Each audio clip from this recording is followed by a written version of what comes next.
Hello hi నమస్తే welcome to Andhraprabha. నేను ప్రియా కౌశిక్. నేను సంతోషి. సో ఇద్దరం వచ్చాము ఏంటి అని అనుకుంటున్నారా?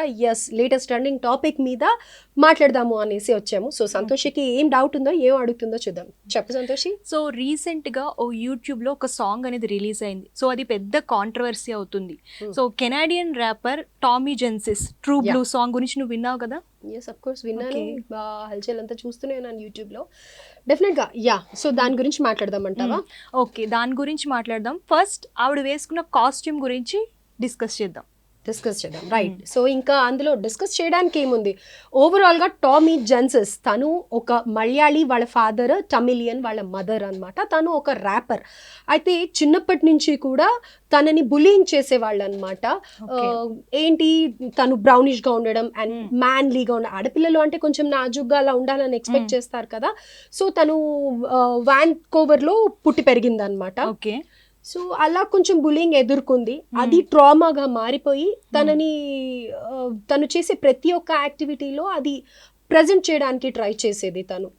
తనకి 2016లో కూడా ఒక డేజ్డ్ మ్యాగజైన్ అని చెప్పేసి తనకి ఒక బిరుదు ఇచ్చారు. ఏంటంటే కనుక underground rebellion rap singer అని అనేసి ఇచ్చారనమాట. సో ఏంటి అంటే తను మామూలుగా తను మాట్లాడే తీరు కానీ, లేకపోతే తన పాటల్లో కానీ, తను ఆర్టిస్ట్ కూడా అనమాట చిన్నప్పటి నుంచి.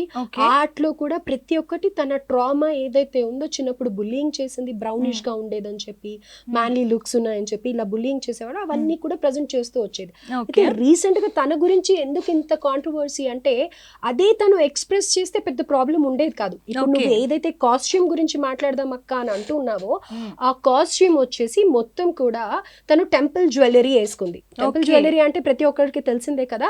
మనం అమ్మవారి వేషధారలో, ఇండియన్ కల్చర్ లో ముఖ్యంగా మనం టెంపుల్ జ్యువెలరీ అనేది వేసుకుంటూ ఉంటాం ఏదైనా అకేషన్ ని బట్టి. అండ్ మన దేవీ దేవతల మీద కూడా ప్రతి ఒక్కటి అంత డిజైన్డ్ ఆర్నమెంట్స్ ఉంటూ ఉంటాయి. సో తను అది ఒక బికినీ లాగా వేసుకుంది. జస్ట్ కొన్ని బాడీ పార్ట్స్ కవర్ అయ్యేలాగానే వేసుకుంది అనమాట. సో వేసుకొని మొత్తం బాడీ కలర్ అంతా కూడా బ్లూ కలర్ లో ఉంది. Blue colour or black colour depicts to Ma Kali. And also as well మనం కృష్ణకి కూడా బ్లూ ఆర్ బ్లాక్ చూస్తాం, అఫ్ కోర్స్ రాముడు. సో అండ్ తను ఆడపిల్ల కదా, సో తను వేసుకున్న అటైర్ ని బట్టి అయితే మా కాళీ అని అనేసి అని అంటూ ఉన్నారు. ఎందుకంటే ఆవిడ ముఖ్యంగా రెడ్ కలర్ స్టిక్కర్ అనేది పెట్టుకుంది. సో దాని గురించి. సో ఆ కాస్ట్యూమ్స్ కూడా ఎలా ఉన్నాయంటే, సో అంటే మన ఇండియాలో ఎక్కువ ఫాలో అయ్యే రిలీజియన్ ఏదే అనేది ఉంటుందంటే ఫస్ట్ హిందూయిజం, ఆ తర్వాత క్రిస్టియానిటీ. ఓకే. సో మెయిన్ గా ఇప్పుడు బుల్లింగ్ జరిగింది. ఓకే, సో బుల్లింగ్ జరిగింది అంటే రిలీజియస్ విషయం మీద కాదు కదా, ఓన్లీ తన మీద బుల్లింగ్ చేశారు. అదే కదా ఇప్పుడు పాయింట్. అయితే తను ఆ కాస్ట్యూమ్ వేసుకొని అందులో ఎంత బుద్ధి లేకుండా నన్ను బుల్లింగ్ చేశారు అంటే, ఆ బుల్లింగ్ చేసిన వాళ్ళు ఏ క్రిస్టియానిటీయో, ఏ హిందువో, ఏ ముస్లిమో అయి ఉండరు కదా. ఇప్పుడు మనం పొద్దున్న లేచినప్పటి నుంచి ఎంతో మందిని కలుస్తూ ఉంటాం, ఎంతో మంది ఎన్నో సరౌండింగ్స్ లో తిరుగుతూ ఉంటాం. అది ఎక్కడి నుంచి వస్తుంది? ఆ పర్సన్ ఏ ప్రదేశాల్లో తిరుగుతారో, ఎలాంటి వాళ్ళతో ఉంటారో ఆ బిహేవియర్ ని అడాప్ట్ చేసుకొని ఒకరిని క్రిటిసైజ్ చేయడం కానీ, ఒకరిని తిట్టడం కానీ, ఒకరిని ప్రేస్ చేయడం కానీ ఉంటుంది. చూడు, మనం తిట్టకపోయినా పర్లేదు, తొందరగా ఎవరైనా బాగున్నారు అంటే మనం మెచ్చుకోం, చూసావా? అది కొంతమంది మెంటాలిటీ ఉంటుంది. అంటే వాళ్ళు పుట్టి పెరిగిన వాతావరణం ని బట్టి, వాళ్ళు అడాప్ట్ చేసుకున్న దాన్ని బట్టి ఉంటుంది. సో ఇక్కడ తను ఏంటంటే నన్ను బులింగ్ చేశారు అని చెప్పి నేను అన్ని మతాలని గౌరవిస్తాను అనుకుంటూ తన మొత్తం పేరు తెలుసా నీకు? తెలుసు, చెప్పు. టామీ జెనిసిస్ వచ్చేసి తను పుట్టినప్పుడు బర్త్ సర్టిఫికెట్ లో రైట్. జాస్మిన్ మోహన్ రాజ్ కదా father name. Right. So south Indian names పెట్టుకుంది. నాకు ఏ మతమైనా ఒకటే, అలాంటి విభేదాలు ఏమి లేవు, అలాంటి డిఫరెన్సెస్ ఏం లేవు అని చెప్పేసి 3 మతాలకి కలిపిన పేర్లు పెట్టుకుంది. అయితే ఇక్కడ ఈ సాంగ్ లో తను డిపిక్ట్ చేసింది ఏంటి? మోస్ట్ బిలీవ్డ్ అండ్ ఎక్కువ పాపులేషన్ ఉన్న మతాలు ఏవి అని అంటే గనక, యాజ్ యూ సెడ్ ఇందాక, హిందూ అండ్ క్రిస్టియానిటీ. అయితే అటైర్ ఏమో మా కాళీ లాగా, అండ్ ఆ సర్ఫిక్స్ అని అంటారు కదా, శిలువని, క్రాస్ ని ఎలా అంటే గనక, అమ్మ తల్లి నిజంగా నీకు బుద్ధి ఇంకా ఏదన్నా ఆడపిల్లవైతే గనక అలాంటి పనులు చేసి ఉండకూడదు. ఎందుకు అని అంటే పెట్టుకోకూడని ప్రైవేట్ పార్ట్స్ దగ్గర పెట్టుకొని ఆ సిలువని లిక్ చేస్తూ తను చూపించడం జరిగింది అనమాట. ఓవరాల్ గా ఈ పాట మొత్తం చూసినా కూడా అందులో ఏది కూడా ఒక మీనింగ్ఫుల్ గా లేదు, ఏ ఒక్క సెంటెన్స్, ఏ ఒక్క లైన్ కూడా.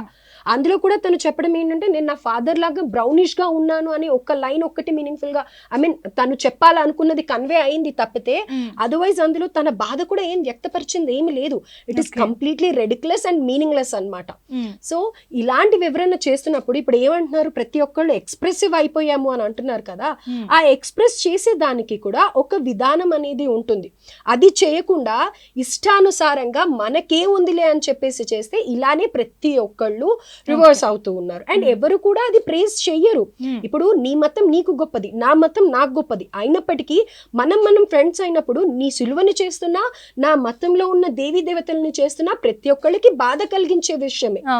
సో ఇలా రిలీజెస్ ని కించపరిచే విధంగా వచ్చిన ఇలాంటి సాంగ్స్ కానివ్వండి, కంటెంట్ కానివ్వండి, ఎందుకు సోషల్ మీడియా పుష్ చేస్తుంది?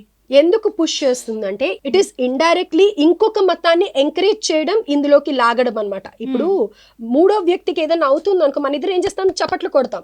సో అలానే ఇప్పుడు మూడో కమ్యూనిటీ ఏదైతే ఉందో ఆ కమ్యూనిటీని రెచ్చగొట్టే విధంగా చేస్తున్నారు అనమాట. ఎస్ వీళ్ళకి మంచిగా అయింది అని చెప్పి అప్పుడు అక్కడి నుంచి ఇంకొకటి ఏదైనా వస్తుంది కదా కాంట్రవర్షియల్ స్టేట్మెంట్. సో యూట్యూబ్ మామూలుగా అయితే చాలా రిస్ట్రిక్షన్స్ పెడుతూ ఉంటుంది. మరి ఇలాంటి వాటిని ఎంతో మంది, కొన్ని వేల మంది రిపోర్ట్ చేశారు ఈ సాంగ్ పైన. అయినప్పటికీ కూడా ఆ సాంగ్ తీసేయడం అనేది జరగట్లేదు. అది ఎందుకు అనేది యూట్యూబ్ కే తెలిసి ఉండాలి. అంటే ఈ అమ్మాయి చేసే కంటెంట్స్ అన్ని కూడా బోల్డ్ కంటెంట్స్ ఉంటాయి, కానీ ఆశ్చర్యం ఏంటంటే అక్క ఇందులో ఏజ్ రిస్ట్రిక్షన్ కూడా లేదు. ఎగ్జాక్ట్లీ, ఏజ్ రిస్ట్రిక్షన్ కూడా పెట్టలేదు, ఎవరైనా చూడొచ్చు. అండ్ ఆ వీడియో మొత్తం సోషల్ మీడియాలో, యూట్యూబ్ లో, తన పేజ్ లో, తన అకౌంట్ లోనే కాకుండా ప్రతి ఒక్క చోట కూడా ఈ వీడియో అందరూ చూసేలాగా ఉందన్నమాట. సో ఇప్పుడు ట్రోమా అంటే బుల్లింగ్ అనేది చిన్నప్పటి నుంచి కదా, అంటే యాక్చువల్గా చిన్నప్పటి నుంచే చిన్నపిల్లల మనస్తత్వాలు ఎలా ఉంటాయి, చాలా ఎక్కువగా తీసేసుకుంటూ ఉంటారు. సో మరి అంటే ఈ విషయం పైన ఇలా చేయడం, సో తను ఎంత బాధ వ్యక్తం చేసిందో దాని గురించి తను ప్రమోట్ చేసింది కదా, సో దీని గురించి మరి మీరేమంటారు? ఓహో, ఎందుకు ఇలా అయింది అనేది నీ ఉద్దేశం? చేసే తప్పేముంది, తను ట్రామా ఫేస్ చేసింది కాబట్టి తను అదే ప్రెజెంట్ చేసింది అంటావు. ఎగ్జాక్ట్లీ సంతోషి, ఇప్పుడు ట్రామా కానీ, బులింగ్ కానీ, లేకపోతే ఐడెంటిటీ కోసం కానీ ప్రతి ఒక్కళ్ళు తప్పించేది దానికోసమే. మనల్ని ఏదైనా కొంచెం తక్కువ చేసి చూస్తున్నారు అంటే డెఫినెట్ గా ఎవరు కూడా ఓర్చుకోలేము. కానీ ఇవి ఎలా అంటే గనక నువ్వు తీసుకుని ప్రెజెంట్ చేస్తున్నావు అని అంటే దాన్ని రైట్ వేలో ప్రెజెంట్ చేయాలి. ఇంకొకరి మనోభావాలు దెబ్బతినకూడదు. నువ్వు ఇక్కడ హర్ట్ అయ్యావు కదా, మరి నువ్వు ఈ విధంగా ప్రెజెంట్ చేసి నేను రెబెలియస్ గా ఉంటాను, నేను ఏదైనా చేస్తాను అంటే గనక నీ రెబెలియస్ వేరే వాళ్ళని హర్ట్ చేయకూడదు కదా. ఇక్కడ రెండు కమ్యూనిటీస్ ని టార్గెట్ చేసి తను మాట్లాడుతోంది. తను హర్ట్ అయినట్టే మరి వేరే వాళ్ళు కూడా హర్ట్ అవుతారు కదా. డెఫినెట్ గా తనకుండే ప్రాబ్లం ఏంటి తెలుసా, PSTD. అది ఏంటి అనేది ఫుల్ ఫామ్ నేను నీకు చెప్తాను. అదేంటంటే పోస్ట్ ట్రామాటిక్ స్ట్రెస్ డిజార్డర్, అంటే mental health condition that cause by extremely stressful or terrifying events అన్నమాట. ఇది మీద జరుగుతూ అది తనకి ఇబ్బంది కలిగించే విషయాలని అలానే మనసులో పెట్టుకోవడం, భరించడం వల్ల తనకి ఇలాంటి ప్రాబ్లం వచ్చింది. డెఫినెట్ గా this is a big disorder అనే చెప్పుకోవాలన్నమాట. దీని నుంచి సూసైడ్స్ వరకు కూడా వెళ్తూ ఉంటారు. లైఫ్ ఎండ్ చేసుకున్న వాళ్ళు ఎంతో మంది ఉంటారు. దాని నుంచి తను ఓర్చుకోగలిగిందనే చెప్పుకోవాలి. ఇప్పుడు తను ప్రెజెంట్ చేస్తుంది అంటే షీఈ్ అ డేరింగ్ లేడీ, కాదనము, ఎంతో ధైర్యంగా ఎదుర్కొంది కాబట్టి ఇక్కడ దాకొచ్చి ఇన్ని అచీవ్మెంట్స్ ఉన్నాయి. కానీ the way she presented is not right అనేది ప్రతి ఒక్కరి వాదన అన్నమాట. అంటే కరెక్ట్ వేలో ప్రెజెంట్ చేయలేదు. ఓకే, సో అంటే ఇప్పుడు ఈ అమ్మాయికి ఉన్న అంటే సిచ్యువేషన్, అంటే నువ్వు చెప్పావు కదా ఈ హెల్త్ డిజార్డర్ తో తను బాధపడుతుందని చెప్పేసి, సో అంటే ఇట్లాంటి వాళ్ళు ఫస్ట్ ట్రీట్మెంట్ తీసుకోవాలి. సో ట్రీట్మెంట్ తీసుకోకుండా ఇలా తన మనసులో ఉన్నది వ్యక్తపరుస్తూ ఇతర మతాల్ని కించపరచడం ఎంతవరకు కరెక్ట్ అంటావు? Yeah, this is not at all a right condition అనే చెప్పుకోవాలి. ఎందుకంటే మనం హర్ట్ అయ్యాం కదా, ఎదుటి వాళ్ళు ఏదైతే మనకేంటి అన్న ఉద్దేశంతో చేసిన యాక్టివిటీసే. సో ఇలాంటివి, ఈ వీడియోని మనకేం సంబంధం ఉంది, ఇది ఎక్కడో కెనడాలో రిలీజ్ చేశారు కదా మనకేంటి అని అనుకోకండి. రేపొద్దున అంతేందుకు మన ఇండియన్ ఫ్లాగ్ ని పాకిస్తాన్ లోనో ఇంకెక్కడనో ఫ్లాగ్ రోడ్ మీద ట్రాఫిక్ లో మధ్యలో వేసి దాని మీద నుంచి పాస్ చేస్తూ తొక్కడం ఇలాంటివి చూస్తూ ఉన్నాం. సో అది ఏదో మనం అక్కసు లేకపోతే మన కోపాన్ని వ్యక్తపరుస్తున్నాం అనుకుంటాం, కానీ డెఫినెట్ గా అది మనకి కరెక్ట్ అయి ఉండొచ్చు, పాకిస్తాన్ వాడంటే మనకి ఇష్టం లేకపోయి ఉండొచ్చు, కానీ that is not the right way. Flag వాళ్ళు నమ్ముతారు, వాళ్ళ మతపరమైన విశ్వాసాన్ని కానీ వాళ్ళ ఆలోచనలు కానీ కించపరచకూడదు. మీరు ఎంతవరకు ఎక్స్ప్రెస్ చేయాలో, ఎంతవరకు ఏది లిమిట్స్ అనేవి ఉంటాయి. సో ఆ లిమిట్స్ క్రాస్ చేసి ఎవరు బిహేవ్ చేయకూడదు. సో ఇప్పుడు ఆ అమ్మాయి ఆ దేవత కాస్ట్యూమ్ ఒక్కటే వేసుకుంది, కానీ రేపు పొద్దున మన దేవుళ్ళని ఆ బట్టలు లేకుండానో లేకపోతే ఇంకొక సెక్షువల్ ఆస్పెక్ట్ లోనో చూపిస్తే తట్టుకోగలుగుతామా? హిందువులందరూ ఏం చేస్తున్నారు, క్రిస్టియన్లు అందరూ ఏం చేస్తున్నారు? మామూలుగా అయితే ఇలాంటి వాటి మీద జరగని దాని గురించి జరిగిపోయింది ఓహో అని చెప్పి లబోదిబోమని మొత్తుకుంటూ ఉంటారు. అలాంటప్పుడు మీరు అందరూ ఏం చేస్తున్నారు, దీన్ని ఎందుకు రిపోర్ట్ చేయట్లేదు? సో ఒక్కసారి మీ తరఫు నుంచి మీరు చేయాల్సింది ఏంటి అని అంటే కనుక, ఇలాంటి సాంగ్స్ ఎక్కడన్నా కనిపిస్తూ ఉంటే డెఫినెట్ గా రిపోర్ట్ కొట్టండి, మీ వాయిస్ వినిపియండి. అండ్ సిగ్గు లజ్జ ఎగ్గు ఏమీ లేకుండా ఇలా చేసే వాళ్ళని చెప్పు తీసుకొని కొట్టి నిలదీయండి. So this is the topic. Yeah, మంచి టాపిక్ నువ్వు చూస్ చేసుకున్నావు. ఎందుకంటే ఇన్స్టాగ్రామ్ అని లేకపోతే గనక సోషల్ మీడియా వచ్చిన తర్వాత మేము ఏం చేసినా చల్తా, బస్ మేము చేస్తాం బై, మాకు రైట్ ఉంది అన్నట్టుగా చేస్తూ వస్తున్నారు. సో దేనికైనా ఒక లిమిట్ ఉంటుందని ప్రతి ఒక్కళ్ళు బిగ్ బాస్ కన్నులాగా వాచ్ చేస్తూ ఉన్నారన్న చిన్న పాయింట్ ని గుర్తు పెట్టుకుంటారు. అంటే ఇప్పుడు సోషల్ మీడియా కూడా, అంటే యూట్యూబ్, ఫేస్బుక్, ఇన్స్టాగ్రామ్ కూడా, సో ఇలాంటి కంటెంట్ ని ముందుకు తీసుకెళ్లకుండా ఉండడానికి ఎలాంటి చర్యలు తీసుకుంటే మంచిదంటావు? డెఫినెట్ గా ప్రతి ఒక్కళ్ళు కూడా తమ పేజెస్ నుంచి, తమ అకౌంట్స్ నుంచి ప్రతి ఒక్కళ్ళకి ఉంటుంది. ఇవాళ రేపు యూట్యూబ్ యాక్సెస్ చేయాలి అన్నా మనం వేరే ఏ అకౌంట్స్, ఇన్స్టాగ్రామ్ లేకపోతే ఫేస్బుక్, లింక్డ్ఇన్ ఇలాంటివి ఏవి వాడకపోయినా కానీ యూట్యూబ్ ప్రతి ఒక్కరు చూస్తున్నాడు. సీరియల్స్ కూడా ఫాలో అవుతున్నారు మిస్ కాకుండా ఉండాలని. సో అకౌంట్ ఉంటుంది కదా, ఆ అకౌంట్ నుంచి ఒక్క మెయిల్ పెట్టాలి. ఆ వీడియో ఏదైతే ఉందో షార్ట్ ఉంది, ట్రూ బ్లూ అని చెప్పేసి షార్ట్స్ ఉన్నాయి, అలాగే మొత్తం ఫుల్ వీడియో కూడా సాంగ్ ఉంది. అక్కడికి వెళ్ళి రిపోర్ట్ కొట్టి అందులో ఏంటి అనేవి కొన్ని ఆప్షన్స్ ఇస్తారు. ఆప్షన్ సెట్ చేసుకొని రిపోర్ట్ చేసినట్టయితే కింద డిస్క్రిప్షన్ లో వాళ్ళు మీ వ్యూ ఏంటి, ఎందుకని మీరు రిపోర్ట్ కొడుతున్నారు అని కూడా అడుగుతుంది యూట్యూబ్. సో ఇలాంటి కంటెంట్ తినొక్కతే కాదు, ఇంకెవ్వరు చేసినా కానీ we are going to take serious action అనో లేకపోతే ఇంకేదనో మీ వ్యూని ఎక్స్ప్రెస్ చేసినట్టయితే ఫర్దర్ గా యూట్యూబ్ కానీ ఏ సోషల్ మీడియా కూడా ఇలాంటివి ఎంకరేజ్ చేయకుండా ఉంటుంది. సో అంటే ఇప్పుడు ఈ సాంగ్ లో ముఖ్యంగా చూసుకున్నట్లయితే ఈ అమ్మాయి చేసేది బోల్డ్ కంటెంట్స్, కానీ ఏజ్ లిమిట్ కానివ్వండి, కొన్ని ఇన్స్ట్రక్షన్స్ ఉంటాయి కదా, సో అవన్నీ ఎందుకు ఇవ్వలేదు యూట్యూబ్? అంటే ఎందుకు అని అంటే కనుక షీఈ్ అ ర్యాపర్ అండ్ ముందు కూడా వాళ్ళు ఎక్స్పెక్ట్ చేయలేదు లైక్ ఇంతలా వెళ్తుంది అని. నేను ఇందాక చెప్పాను కదా, ఆ లైన్స్ ఏవైతే ఆ పాటలో చూసామో అందులో ఎక్కడ కూడా వల్గర్ గా, అంటే ఒకటి రెండు లైన్స్ ఉన్నాయి అఫ్ కోర్స్ ఫస్ట్ స్టార్టింగ్ లో ఏంటో ఏదో ఉంది, some show off something true blue, ఆ ట్రూ బ్లూ అది రిపీట్ మోడ్ లో వస్తూ ఉంటుంది. కానీ కొన్ని లైన్స్ ఉన్నాయి అవి కొంచెం డిస్టర్బింగ్ గా ఉన్నప్పటికీ తను కంప్లీట్ గా కనిపించడం మాత్రం చాలా ఒఫెన్సివ్ గా ఉందన్నమాట. సో రైట్ అక్క, నెక్స్ట్ ఇంకో టాపిక్ తో వద్దాము.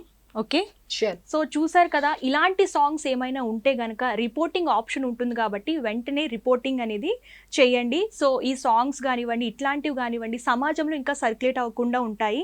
సో అది ఏంటంటే ఒక మతాన్ని, ఒక రిలీజియన్ని కించపరచకుండా ఉంటుంది కాబట్టి సో ఇలాంటి సాంగ్స్ వస్తే వెంటనే డైరెక్ట్ అటాక్ ఒక పర్సన్ ని కానీ, ఒక రిలీజియన్ ని కానీ, లేకపోతే ఒక ప్లేస్ ని కానీ డైరెక్ట్ గా అటాక్ చేయడం is not right the way. నీకు ఎంతైనా బాధ ఉండొచ్చు, దాన్ని అంటూ ఎక్స్ప్రెస్ చేసే విధానం ఒకటి ఉంటుంది, కానీ ఎవరిని దాంట్లో ఇంక్లూడ్ చేసి అందరూ బాధపడేలాగా చేయడం, మనం బాధపడ్డాం కదా వాళ్ళు కూడా బాధపడి అన్న ఏమంటారు సాడిస్టిక్ మెంటాలిటీని ప్రజెంట్ చేయకండి అని అనేది మా ఉద్దేశం. Thank you. Right, thank you so much Santoshi.